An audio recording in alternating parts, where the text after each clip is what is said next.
What happens when a racist car dealership manager judges a customer by his hoodie instead of his bank account?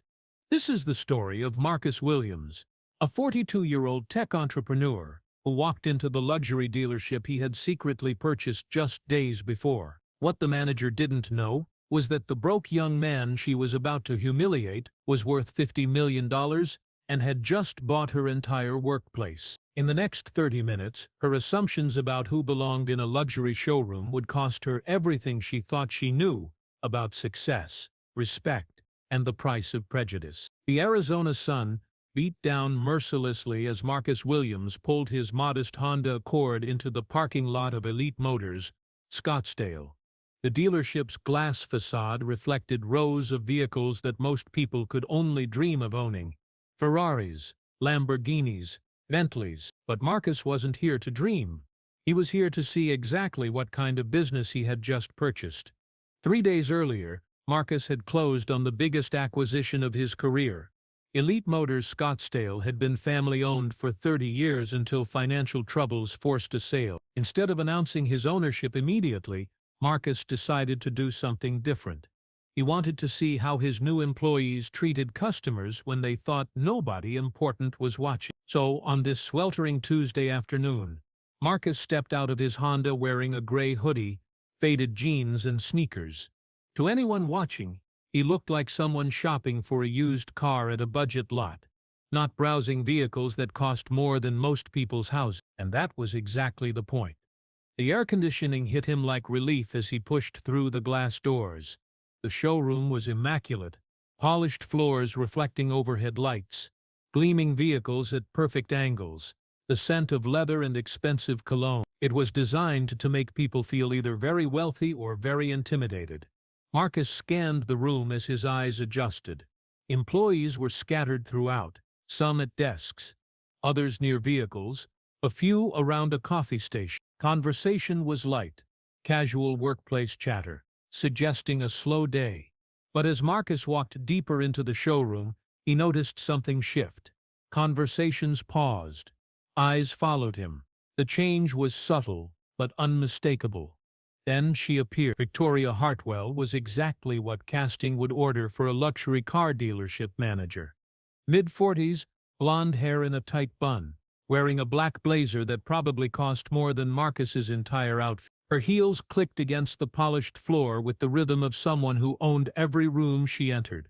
But it was her expression that told the real story. The slight narrowing of eyes, the tightening around her mouth, the way her posture shifted from professional to protect. "Excuse me," Victoria said, her voice carrying politeness that felt more like a warning. "Can I help you find something?" Marcus smiled, the genuine expression that had helped him close million-dollar deals. "Just browsing. Beautiful cars you have here." Victoria's gaze swept over him head to toe, taking in the hoodie, jeans, sneakers. Her assessment was quick but thorough, and Marcus could see the exact moment when she decided he didn't belong. "Are you looking for anything specific?" she asked, but her tone suggested she already knew the answer. "Maybe," Marcus replied, walking toward a stunning red Ferrari in the showroom's center. "This is gorgeous. Mind if I take a look?" The question caught Victoria off guard briefly. She quickly recovered, positioning herself between Marcus and the car like a bodyguard protecting a VIP. "Actually, that's a very special vehicle requiring serious consideration and significant financial qualification." Marcus raised an eyebrow. "Financial qualification? Our vehicles start at 6 figures, Victoria explained, as if talking to a child. "This particular model is $340,000. Perhaps I could show you some pre-owned inventory instead." The suggestion hung in the air like an insult wrapped in silk. Marcus felt the familiar sting of assumption he'd experienced countless times in college, when professors questioned his presence, in business meetings where partners spoke past him to white colleagues, in restaurants where servers assumed he was applying for kitchen jobs rather than dining. But Marcus had learned the best response to prejudice wasn't anger, it was patience. "Pre-owned?" Marcus asked calmly. "What makes you think that's what I'm looking for?" Victoria's smile strained. "I'm just being helpful. Save everyone time. We cater to a very specific clientele here, and I'd hate for you to waste your afternoon looking at vehicles outside your price range. There it was, the assumption laid bare, dressed in customer service language, but carrying the unmistakable message: you don't belong here. Marcus nodded slowly. I appreciate the concern, but I think I'll stick around a bit longer. If that's okay with you. Victoria's jaw tightened imperceptibly. Of course, she said, though her tone suggested otherwise. Just please don't touch the vehicles. They're very sensitive to fingerprints and oils. She gestured toward a sign Marcus hadn't noticed. Please ask before touching display vehicles. The kind of sign giving establishments plausible deniability, technically applying to everyone, but somehow enforced more strictly for certain customers. Marcus spent the next 10 minutes walking through the showroom, and Victoria shadowed his every move.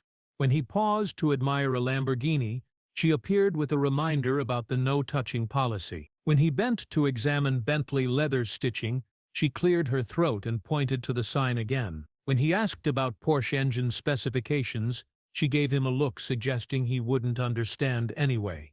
Other employees noticed the interaction. Marcus caught glimpses of them whispering, some looking embarrassed, others nodding approval of Victoria's vigilant inventory protection. It was like watching a master class in unconscious bias, how assumptions could masquerade as professionalism, how prejudice could hide behind policy. Finally, Marcus stopped before a midnight blue Aston Martin gleaming under a spotlight. Beautiful, sleek, it looked like it was moving while parked. He stood there, hands in pockets, appreciating the craftsmanship. Magnificent machine, he said, more to himself than Victoria. Yes, well, Victoria replied, moving closer. That one's $290,000. Definitely not for everyone. Marcus turned to really look at her for the first time. Victoria, right? He said, having noticed her name tag. Can I ask you something? She blinked, surprised by the directness. I suppose. What exactly about me makes you think I can't afford one of these cars? The question landed like a challenge. Victoria's mouth opened, then closed as she tried finding an answer that wouldn't sound as discriminatory as her actions had been. I didn't say you couldn't afford them, she replied carefully. I just think it's important to be realistic about expectations. Realistic based on what? Marcus pressed. My clothes? My car? The color of my skin?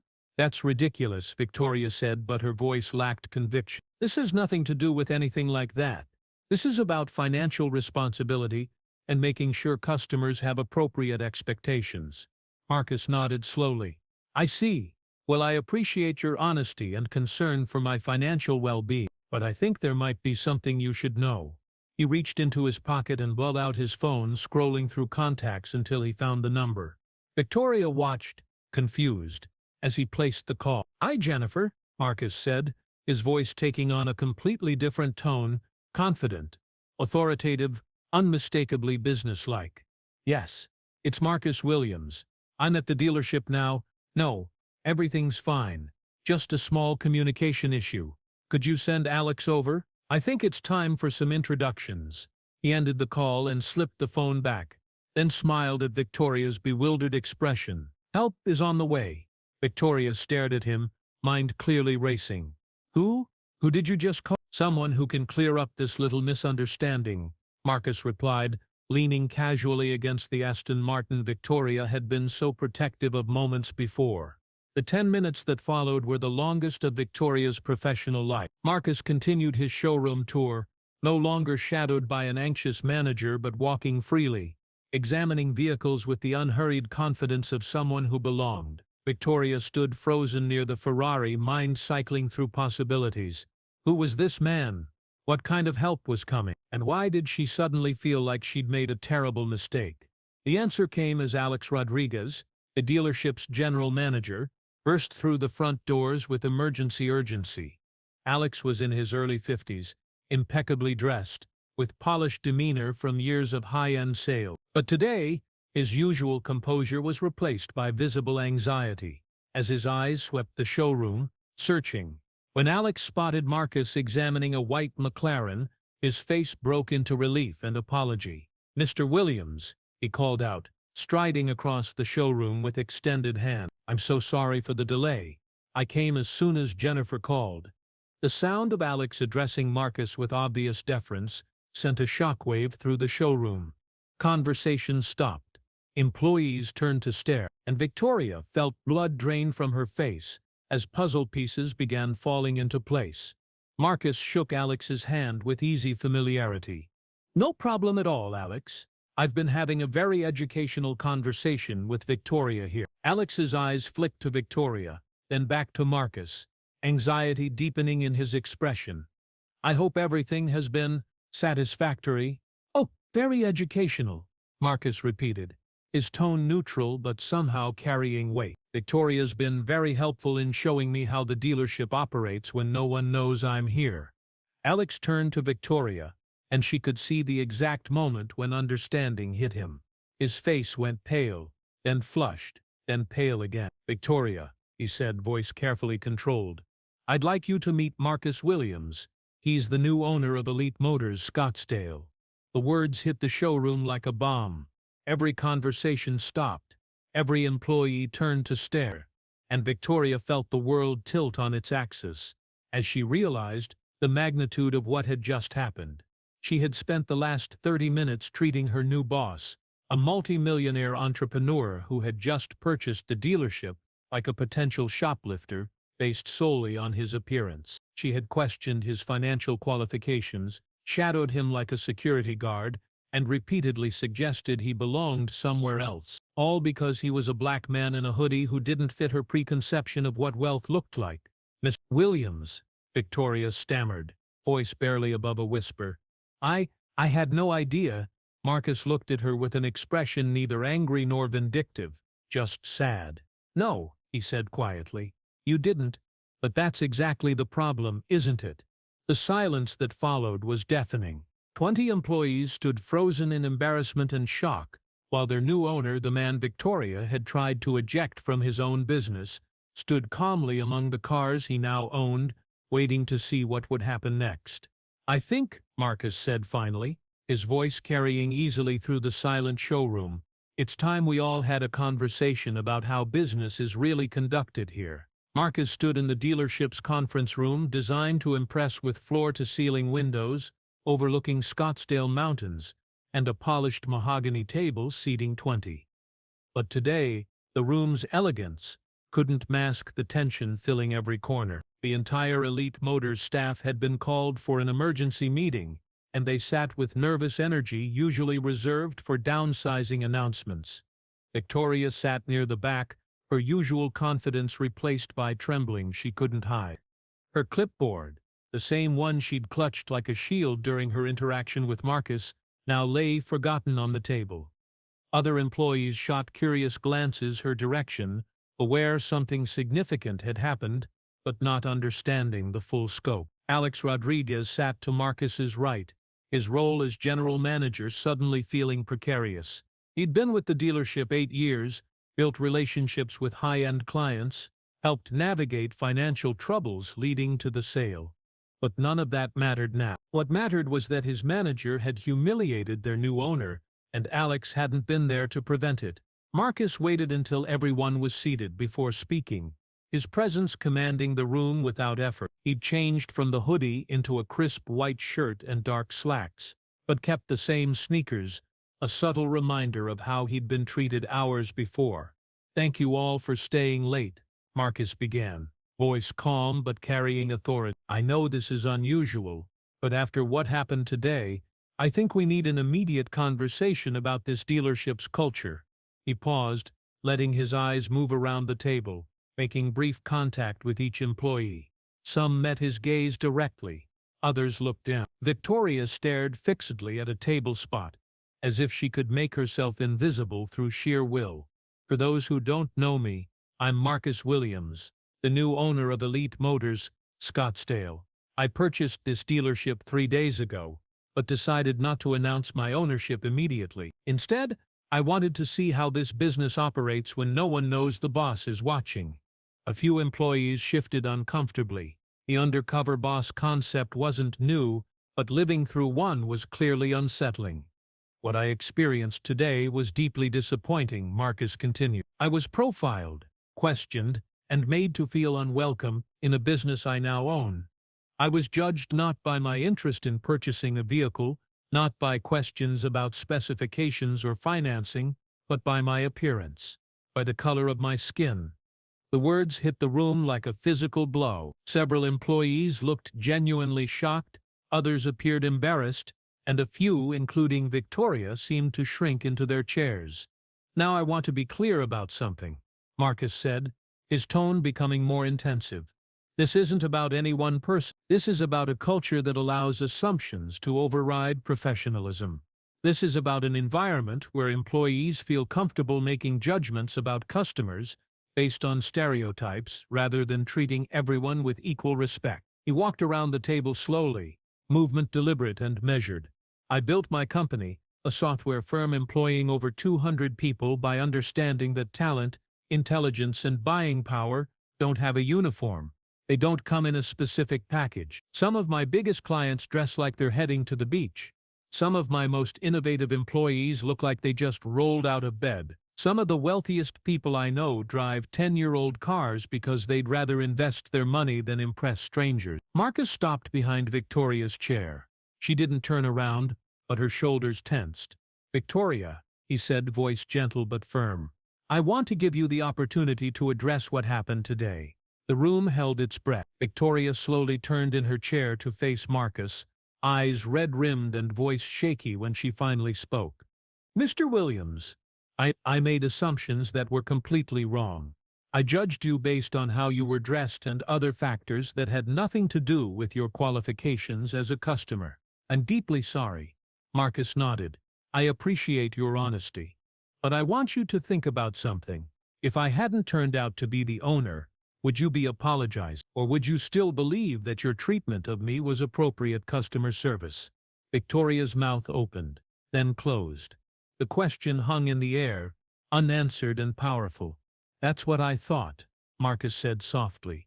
He turned back to address the full room. "Change can't just happen when someone in authority is watching.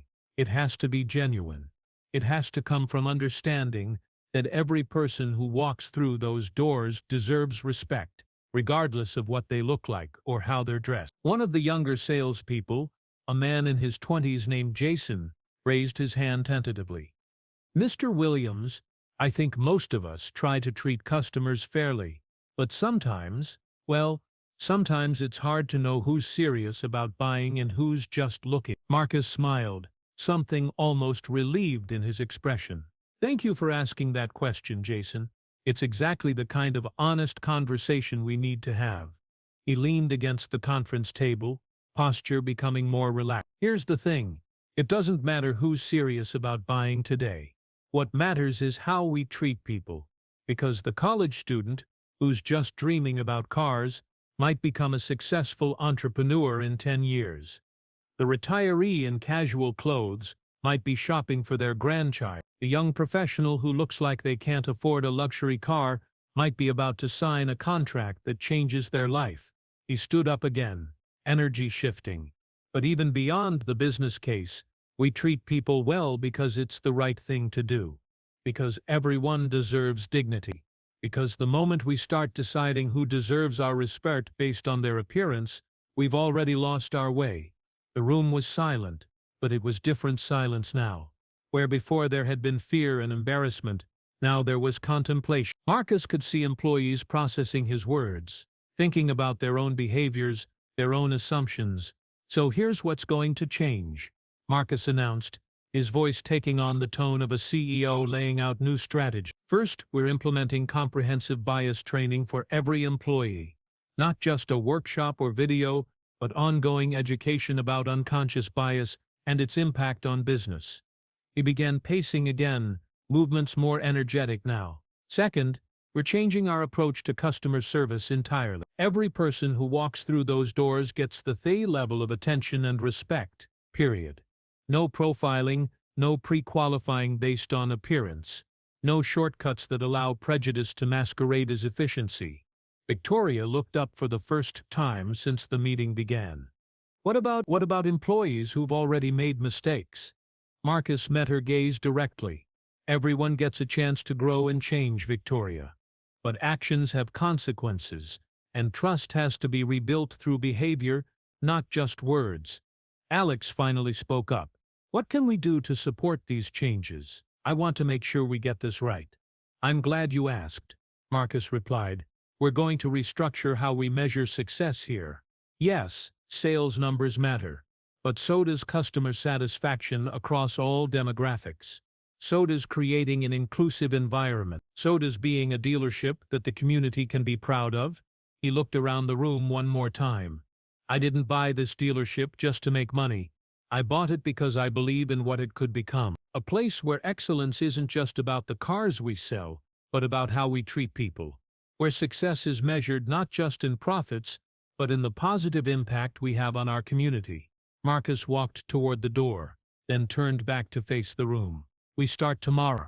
Fresh slate, new standards, and a commitment to being better than we were today. Anyone who's not on board with that is free to find employment elsewhere. But I believe we can build something special here. Something that proves business success and social responsibility aren't just compatible, they're inseparable. As employees began filing out of the conference room, Marcus noticed several stopped to shake his hand or offer words of support. The energy in the room had shifted from defensive to optimistic, from fearful to motivated. Victoria was the last to leave. She approached Marcus hesitantly, her usual confidence completely absent. Miss Williams, she said quietly, I know I don't deserve another chance, but if you're willing to give me one, I promise you'll see a different person tomorrow. Marcus studied her face for a moment. Victoria, I hope that's true, but understand this. Change isn't just about promising to be different. It's about examining why those assumptions felt natural to you in the first place. It's about doing the uncomfortable work of confronting your own biases. Are you ready for that? Victoria nodded, tears forming in her eyes. Yes, sir, I am. Then we'll see what tomorrow brings, Marcus replied. But Victoria, this isn't just about keeping your job. This is about becoming the kind of person who makes other people feel valued. That's work that goes way beyond this dealership. 6 months later, Marcus stood in the same showroom where Victoria had once questioned his right to be there. The space still gleamed with luxury vehicles, but now it buzzed with different energy. Customers of every background moved freely, treated with equal respect by a sales team that had learned to see past surfaces. Victoria had become a different person. She'd embraced the bias training with dedication, emerging as one of the dealership's most effective advocates for inclusive customer service. Her watchful eye now focused on ensuring every customer felt welcome rather than determining who belonged. The dealership's reputation had transformed. Word spread through Scottsdale that Elite Motors was a place where everyone was treated with dignity. Sales increased by 40%, driven by the welcoming environment and expanded customer base. As Marcus prepared to leave, Victoria approached him near the same Aston Martin where their confrontation had occurred. Mr. Williams, she said, I wanted you to see something. She handed him a handwritten letter. It's from Mrs. Patterson, the elderly woman who bought the Bentley last month. Marcus read, In my 78 years, I've never been to a car dealership where I felt so respected and valued. Your team didn't just sell me a car, they treated me like family. She's not the only one, Victoria said. We get letters like that every week now. Marcus folded the letter. You know what this says? That respect is the most valuable thing we sell here. Everything else, the cars, the financing, the service, those are just products. But making people feel valued, that's what creates customers for life. The transformation of Elite Motors had become a model for other businesses. Marcus regularly received calls from entrepreneurs asking for advice on creating inclusive environment. But the most important lesson was the simplest. Everyone deserves to be treated with dignity, not because of what they might buy, but because they're human beings deserving of respect. As Marcus drove home in his modest Honda, a car he'd kept despite being able to afford anything on his lot, he smiled, remembering Victoria's shocked face when she'd learned his identity. Not because her discomfort brought him joy, but because her transformation proved people could change. The real victory hadn't been owning a successful dealership. It had been creating a place where everyone could feel like they belonged, where success was measured not just in sales, but in the number of people who left feeling better about themselves. Change was possible, growth was possible, and respect, it turned out, was the most profitable investment a business could make.